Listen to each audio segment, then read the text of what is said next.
तो आज हम लोग डिस्कस करने वाले हैं सब्सिडरी बुक्स के बारे में। Subsidiary books. अब सब्सिडरी बुक्स में हम लोगों ने एक बुक ऑलरेडी डिस्कस कर ली थी जिसको हम लोग क्या बोलते हैं, कैश बुक। तो सबसे पहले अगर हम बात करें तो हम लोग ट्रांजैक्शंस को दो पार्ट्स में डिवाइड कर देते हैं कि बुक्स ऑफ अकाउंट्स में जितनी भी ट्रांजैक्शंस होती हैं वो दो तरीके की हो सकती हैं। कुछ होती हैं कैश ट्रांजैक्शंस और कुछ होती हैं नॉन कैश ट्रांजैक्शंस। अब कैश कौन सी हो गई, जो आपने देखी ली कि जिसमें inflow and outflow of cash होता है, और नॉन कैश कौन सी होती है, जो क्रेडिट ट्रांजैक्शंस हो सकती हैं, डिस्काउंट की ट्रांजैक्शंस हो सकती हैं, बैड डेट्स हो सकती हैं, prepaid expenses, outstanding expenses. There are a lot of transactions जो कि हम लोग क्या बोलते हैं, नॉन कैश है। तो उन सभी ट्रांजैक्शंस को जिनको हम लोगों ने यहाँ कैश की ट्रांजैक्शंस ना मानते हुए कैश बुक में रिकॉर्ड नहीं करा, वो सभी ट्रांजैक्शंस अदर सब्सिडरी बुक्स में रिकॉर्ड होती हैं। मतलब आपने जो कैश की ट्रांजैक्शंस थी कि कैश और बैंक का इनफ्लो या आउटफ्लो है, वो आपने कैश बुक में रिकॉर्ड कर दिया। ऑलरेडी मैंने आपको कैश बुक सिखा दी। अब अगर नॉन कैश की बात करें तो यहाँ पे हम लोग बोलते हैं कि credit purchase.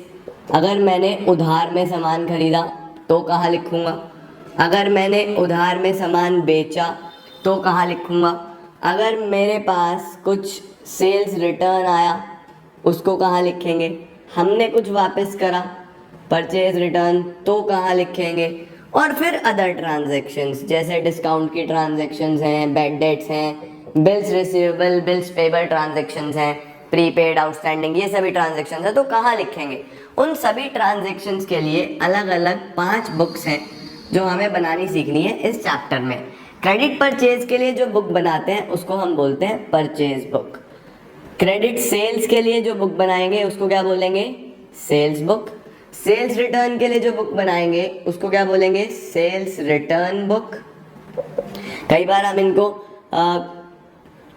Basically return inward भी बोलते हैं, सेल्स रिटर्न या रिटर्न इनवर्ड। परचेज रिटर्न को हम लोग क्या बोलेंगे, परचेज रिटर्न बुक या फिर रिटर्न आउटवर्ड बुक। और जो अदर ट्रांजैक्शंस के लिए बुक बनाओगे उसको क्या बोलोगे, जर्नल प्रॉपर। तो ये चैप्टर हमारा 5 पार्ट्स में डिवाइड होने वाला है। पहले में परचेज बुक, फिर सेल बुक, फिर सेल रिटर्न, परचेज रिटर्न और फिर जर्नल प्रॉपर। ये 5 बुक्स आपको बनानी सीखनी है। हम लोग आज सबसे पहले डिस्कस करने वाले हैं परचेज बुक के बारे में। तो ये चीज़ नोट डाउन कर लो जल्दी से, और स्क्रीनशॉट लेना है स्क्रीनशॉट ले लो। और अब हेडिंग डालेंगे सब लोग परचेज बुक। परचेज बुक क्या होता है, कैसे बनता है, वो आप लोग सीखने वाले हो आज सबसे पहले। तो हम लोग हेडिंग डालेंगे परचेज बुक। परचेज बुक बनाने के लिए कुछ रूल्स हैं जो आपको ध्यान रखने हैं, ठीक है। क्या रूल्स हैं? Rule number 1, only credit purchases will be recorded. ध्यान रखेंगे सिर्फ और सिर्फ क्रेडिट परचेज, ठीक है। That too purchase of goods. अभी लिखवाता हूं इसका।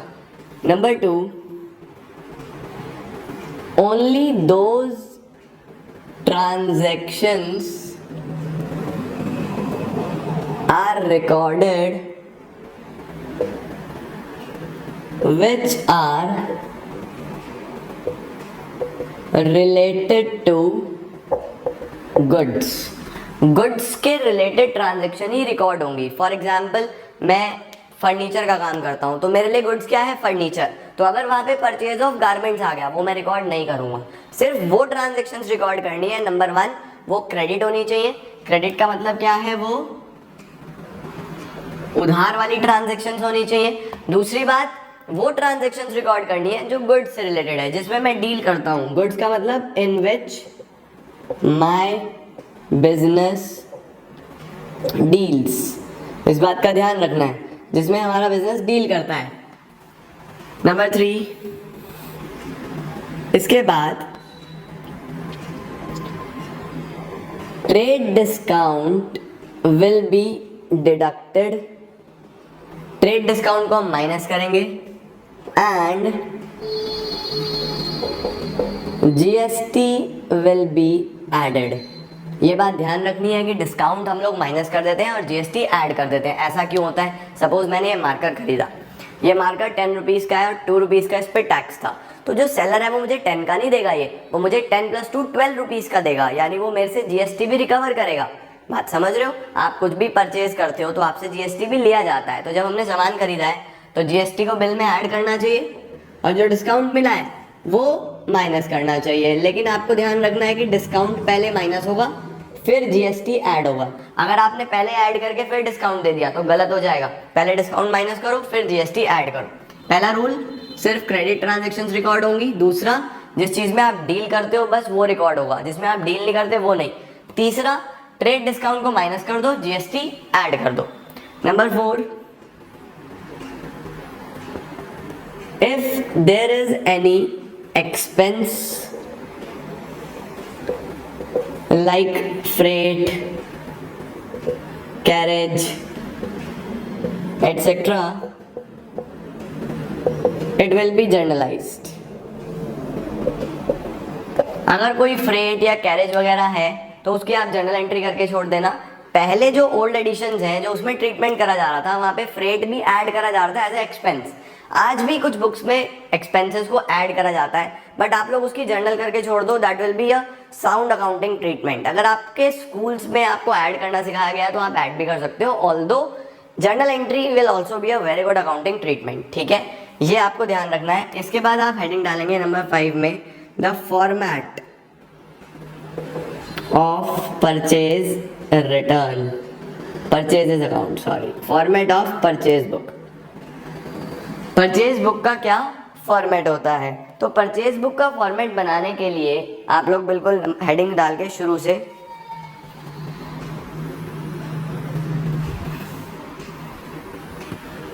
सबसे पहला कॉलम हमारे पास होता है डेट का। नेक्स्ट कॉलम जो भी आपको बड़ा कॉलम बनाना है वो होगा पर्टिकुलर्स। एक कॉलम बनेगा अगला इनवॉइस नंबर। इनवॉइस का मतलब होता है बिल नंबर।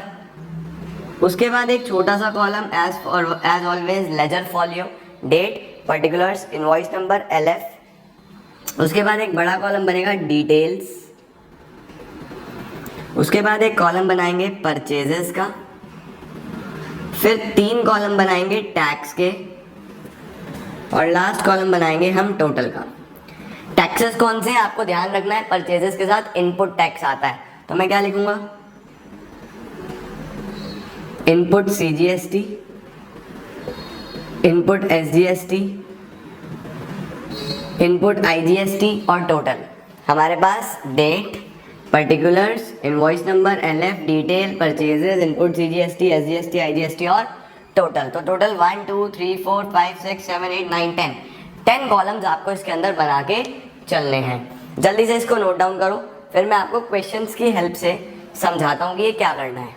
स्क्रीनशॉट लेना, स्क्रीनशॉट ले लो। अब मैंने एक क्वेश्चन कंसीडर करा है जिसमें लिखा है enter the following transactions in purchase book of चांद इलेक्ट्रॉनिक्स दिल्ली। चांद इलेक्ट्रॉनिक्स की बुक में हमें परचेज बुक बनानी है। सीजीएसटी एसजीएसटी 6% लगाना है। तो चलो, जब आप इसका सॉल्यूशन करना स्टार्ट करोगे तो आप सबसे पहले तो पूरा आपका फॉर्मेट प्रिपेयर होना चाहिए। 10 कॉलम्स आपको पता होने चाहिए, 10 कॉलम्स आपके प्रिपेयर्ड होने चाहिए। इसके बाद हम लोग आगे देखेंगे। इसके बाद क्या होगा हमारे पास, अब इस सिनारियो में हमारे पास इन ट्रांजैक्शंस को रिकॉर्ड करना है। तो सबसे पहली जो ट्रांजैक्शन है वो क्या लिखा है, देखो मैंने क्या बोला, बेसिक रूल्स को ध्यान रखना। पहला रूल आपको क्या ध्यान रखना है कि जो ट्रांजैक्शन है वो क्रेडिट की होनी चाहिए। दूसरा, गुड्स की होनी चाहिए। गुड्स का मतलब जिसमें हम डील करते हैं। तो आप हमेशा पहले ये चेक करो कि इसका किस चीज का काम है। देखो साफ साफ लिखा हुआ है चांद इलेक्ट्रॉनिक्स। अगर इलेक्ट्रॉनिक्स है तो इसका किस चीज का काम है, इलेक्ट्रिसिटी का काम है, इलेक्ट्रॉनिक्स का काम है। तो हम लोग यहाँ पे गुड्स में क्या कंसिडर करने वाले हैं, इलेक्ट्रिक गुड्स, इलेक्ट्रिसिटी से रिलेटेड गुड्स होने चाहिए। सबसे पहला ध्यान देते हैं purchase goods from Lakhan electronics. चलो एक चीज तो मैच होती है और इनवॉइस नंबर है 412। क्वेश्चन साइलेंट है, नाम लिखा हुआ है, नेम दिया है और क्वेश्चन साइलेंट है। अब आपको पता है जब भी नेम हो तो वो कैसी ट्रांजैक्शन है, क्रेडिट ट्रांजैक्शन है। तो सबसे पहले आपको यहाँ पे डेट डालनी है। हम लोग इसको अप्रैल कंसिडर कर लेते हैं, 1 2 3 4। तो हम लिखेंगे अप्रैल 1। किससे लिया ये? Lakhan electronics. Lakhan electronics. Invoice number कितना? 412। एलएफ बिल्कुल खाली छोड़ना है। अब आपको क्या करना है? कितना?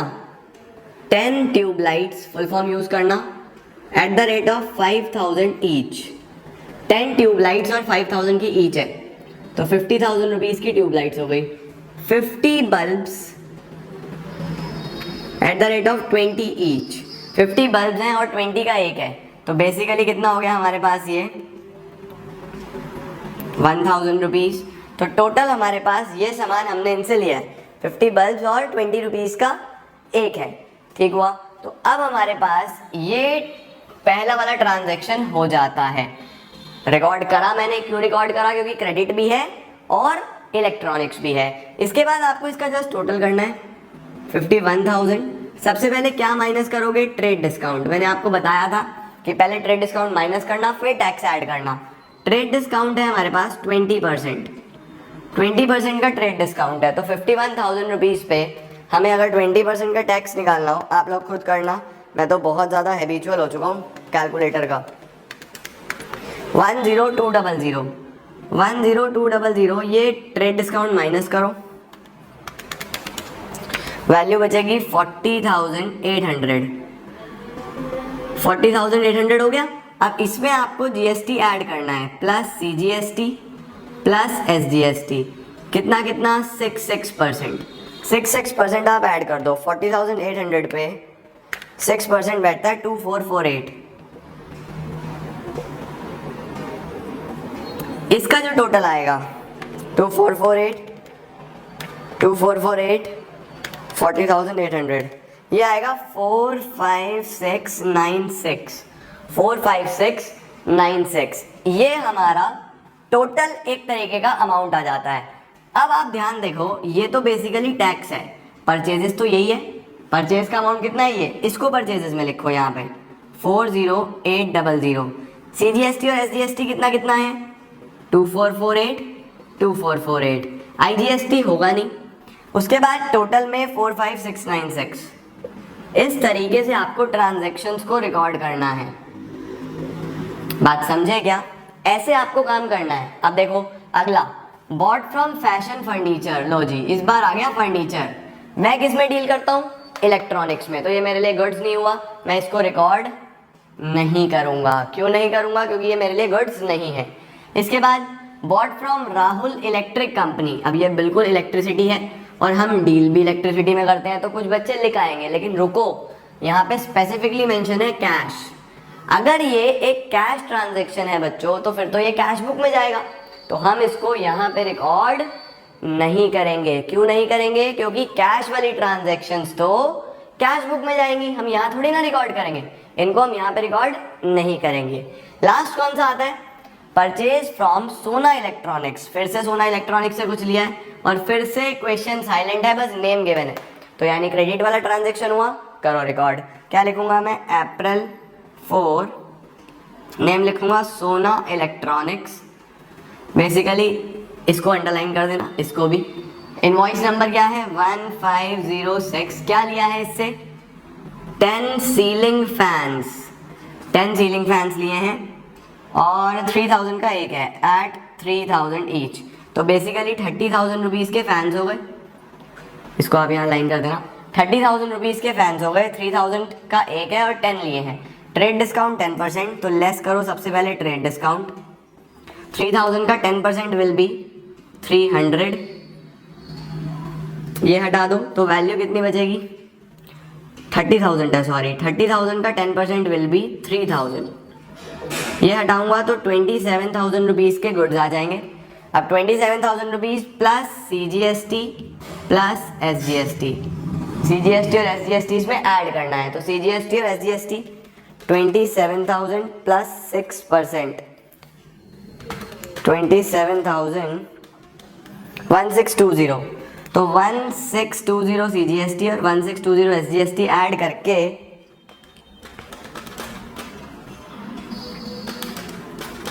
जो वैल्यू आएगी वो आएगी 30240 30240 आप लोग रिकॉर्ड कर दोगे।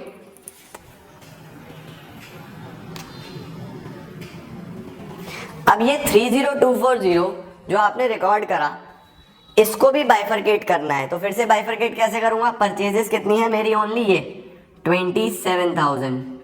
ये तो टैक्स है, तो 1620 टैक्स में CGST SGST और लास्ट में टोटल 30240। ये हमने रिकॉर्ड करना है इस तरीके से। लास्ट में आप लोगों को क्या करना है? लास्ट में आपको बस टोटल करना है। लास्ट में आपको क्या करना है? टोटल। यहाँ से कुछ बुक्स में परचेजेस अकाउंट डेबिट लिखा हुआ है, तो आप परचेजेस अकाउंट डेबिट भी लिख सकते हो, क्योंकि यहाँ से जो अमाउंट है वो परचेज अकाउंट में जाता है डायरेक्टली।